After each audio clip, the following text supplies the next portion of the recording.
सुविधा व्यवस्थापन हे भारतासह जगभरात वेगाने वाढणारं क्षेत्र आहे असं उपमुख्यमंत्री देवेंद्र फडणवीस यांनी म्हटलं आहे।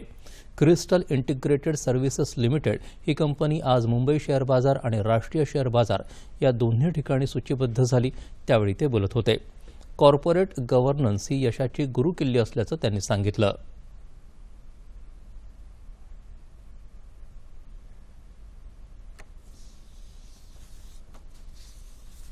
आयपीओच्या माध्यमातून त्या ठिकाणी इन्व्हेस्टर्सचा पैसा येत असतो, त्यामुळे मला आनंद आहे की सगळ्या प्रकारच्या परीक्षा पूर्ण करून ही कंपनी लिस्टिंग पर्यंत पोहोचलेली आहे आणि फॅसिलिटी मॅनेजमेंटच्या क्षेत्रात ही पहिली कंपनी आहे की या स्केलवर ज्याचा आयपीओ निघतो आहे।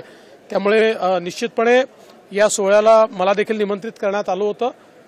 मी श्री प्रसाद लाड आणि त्यांच्या संपूर्ण क्रिस्टल कंपनी आणि विशेषतः त्याच्या चेअरमन असलेल्या नीता प्रसाद लाड यांचं देखील अतिशय मनापासून अभिनंदन करतो।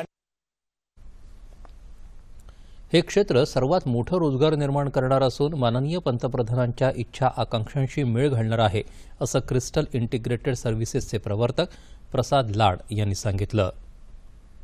मला वाटतं की या इंडस्ट्रीला माननीय पंतप्रधानांच्या स्वप्नात आपण पाहायला गेलो तर एक आत्मनिर्भर भारत, एम्प्लॉई जनरेशन, स्वच्छ भारत अभियान, इन्फ्रास्ट्रक्चर डेव्हलपमेंट इंडिया आणि ज्याच्यामध्ये वर्ल्डमध्ये जशी 7% त्याची कॅप आहे तशी भारतामध्ये देखील ती जवळजवळ 1 लाख कोटीचा बिझनेस आज अवेलेबल आहे, ज्याच्यापैकी सर्व मोठ्या कंपन्या जर आपण पाहिल्या तर 20,000 कोटीपेक्षा जास्त कोणी ॲक्विजिशन नाही आहेत। आणि म्हणजे बाकीचा बिझनेस हा कुठे जातो तर हा अनऑर्गनाइज सेक्टरमध्ये केला जातो। जर माननीय पंतप्रधानांना मी विनंती करणार आहे, माननीय देशाच्या अर्थमंत्र्यांना देखील विनंती करणार आहे, मी तसं पत्र देखील लिहिणार आहे की या इंडस्ट्रीला जर त्यांनी SMEचा दर्जा दिला तर त्या पद्धतीमध्ये जर केलं तर काम करणारा याच्यामधला जो प्रमुख जर व्यक्ती कोण आहे तर तो तिकडचा एम्प्लॉई आहे, तर त्याचा पगार सरकारचे कंप्लायन्सेस, गव्हर्नन्स या सगळ्या गोष्टी रेग्युलेट झाल्या तर निश्चितपणे भारतामध्ये ही एक इंडस्ट्री जवळजवळ मला वाटतं की कोटीहून जास्त लोकांना